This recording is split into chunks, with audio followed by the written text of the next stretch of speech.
Check out this question I got last week in my Facebook group, Puppy Training with Michele Lennon. Michele, I need help. My puppy will not stop crying in the crate. I don't know how to make him stop whining and crying. Signed, Maria. Okay, Maria, I get it. I totally get it. Hearing a puppy cry and whine is so heartbreaking. I recently fostered an 8-week-old pitty named Feta, and oh my goodness, boy, did she have ear-piercing whines. When she was fussing, I could feel it in my heart and my soul. But I got through it, and so can you. Today, I'm going to give you 10 tips to stop your puppy from crying in the crate. Stick with me, and we'll help Maria together. Michele here with How to Train a Dream Dog.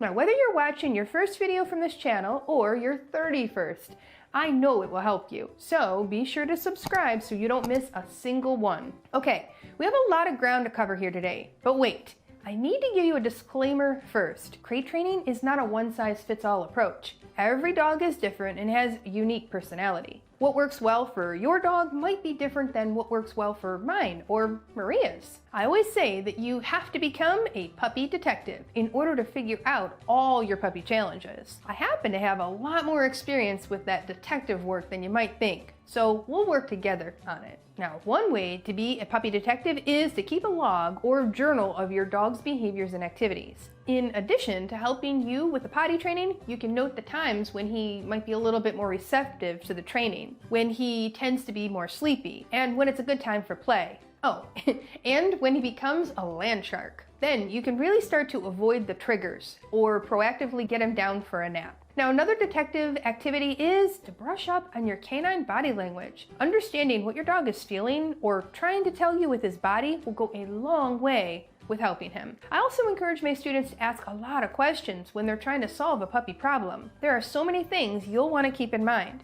We actually developed a resource just for this purpose. So students enrolled in my online course have access to a great document which can help them figure out what might be going on in that puppy brain. We use it for things like why the puppy might not want to go on a walk, or what could be contributing to frustrating behavior like jumping or barking, and even things like why the puppy isn't settling down for sleep at night. Finally, a good puppy detective tries a lot of things, not just one. Nemo says just keep swimming, and your certified dog trainer says just keep trying. Okay. Now I'm going to give you 10 tips on stopping crying in the crate. Now you might need to try all 10, or you might find that just 3 of them are enough to help your puppy settle quickly and quietly. Now, you never quite know until you try, so I'm going to give you one spoiler alert. Almost everyone needs tip number 7. Okay, get your pen and paper ready because here we go. Tip number 1, have patience. Crate training takes time, but it is so worth it. Yes, you might have to rearrange your schedule for just a little while, so you're home when the puppy's awake. And yes, you might have to get less sleep at night while your puppy gets up, and you help your puppy settle. Yes, you might also have to recruit the whole household to get on the same page with the puppy training. But this is temporary, and it's worth it. So stick with it and you will get there. So much of puppy training comes down to consistency, and crate training is definitely one that requires consistency and commitment from the human. Pro tip, most puppies are well adjusted to the crate by about 16 weeks of age, but this depends a lot on how much the human works on it. Okay, moving on to tip number 2.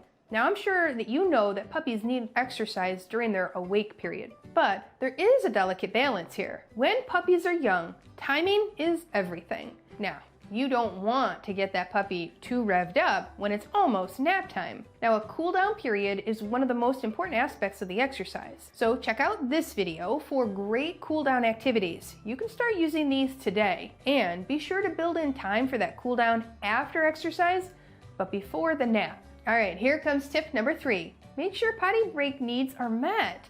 This sounds so obvious, but unless you're keeping a log of your puppy's bathroom habits, you might not know if it's due for another outing. Remember what I said about being a good puppy detective? Good detectives take notes and keep a log or a journal.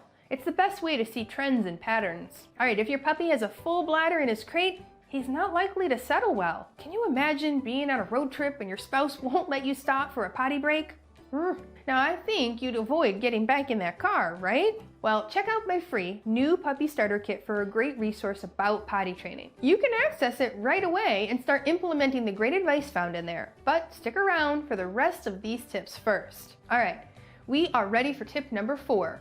Use the crate throughout the day, not just at night. This is a fundamental concept of dog training. Practice the skill or behavior outside of the time that you need it. Don't just use the crate when you're leaving or when it's bedtime. Practice using it for short periods of time when the puppy is awake throughout the day. All right, we're coming up on the halfway point with tip number 5.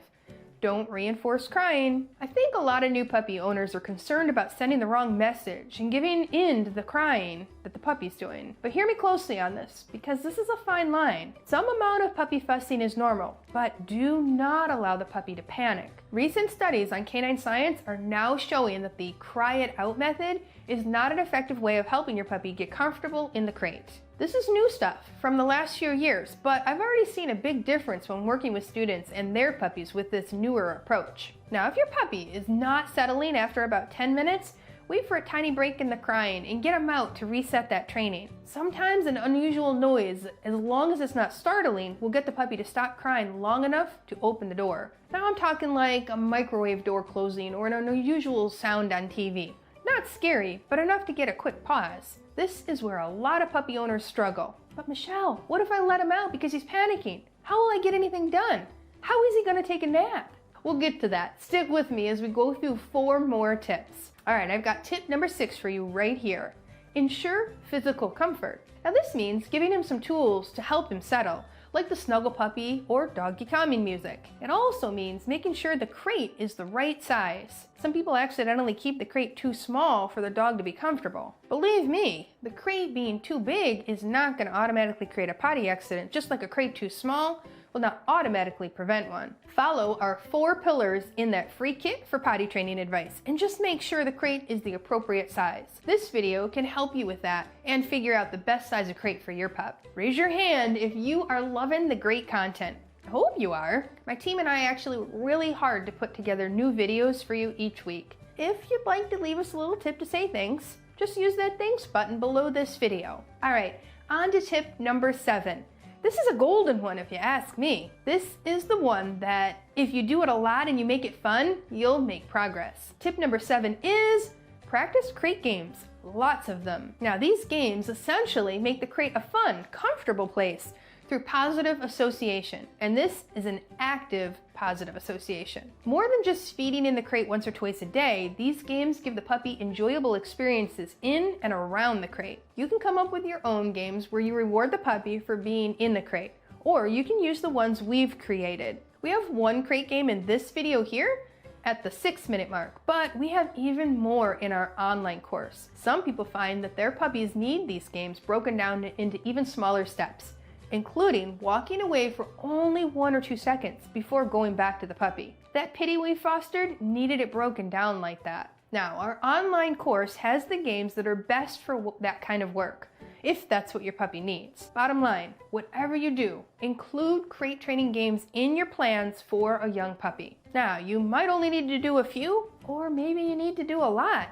Your puppy will let you know. Okay, we're almost done, so stick with me. Here's tip number 8. Feed in the crate, but only if it doesn't make the food aversive. Now, if your dog panics and won't eat when the door closes, feed him with the door open. Now, if your dog won't take the food with the door open, offer food in some other area near the crate. This is going to involve some trial and error, and if you're a good puppy detective and you're watching body language carefully, you will be able to pick up on the spot where the dog is most comfortable. Remember, confidence is built through comfort, not stress. Now, remember that question about what to do when a dog is panicking?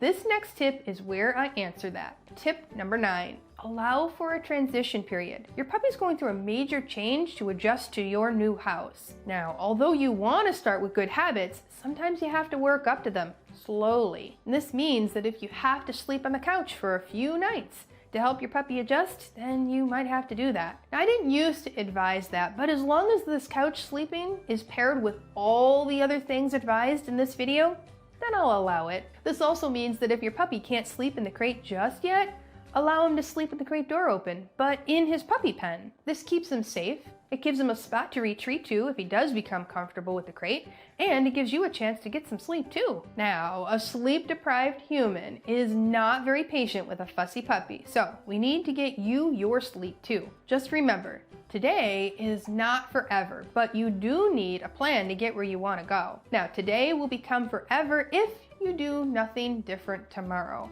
So use these tips, and especially the crate games, and you will get through this challenging phase. Alright, here's my last tip, and this one will help you even if you've tried tips 1 through 9 and are still not seeing any progress. Tip number 10 is ask for help if things aren't working well.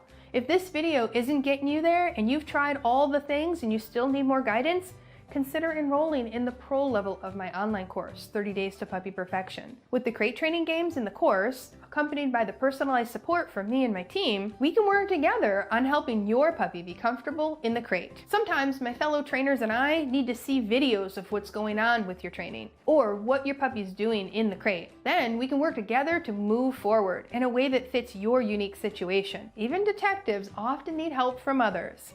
I think you remember a few famous detectives that work together, right? Okay, there were a lot of tips here, but I think you heard me when I said we have to try a number of things when it comes to addressing this issue with our puppies. So just remember, number 1, be patient with yourself and your puppy. Number 2, try a variety of things that we mentioned in this video. And number 3, ask for more help if you need it. All right, in the comments below, tell me the age of your puppy and how is crate training going today?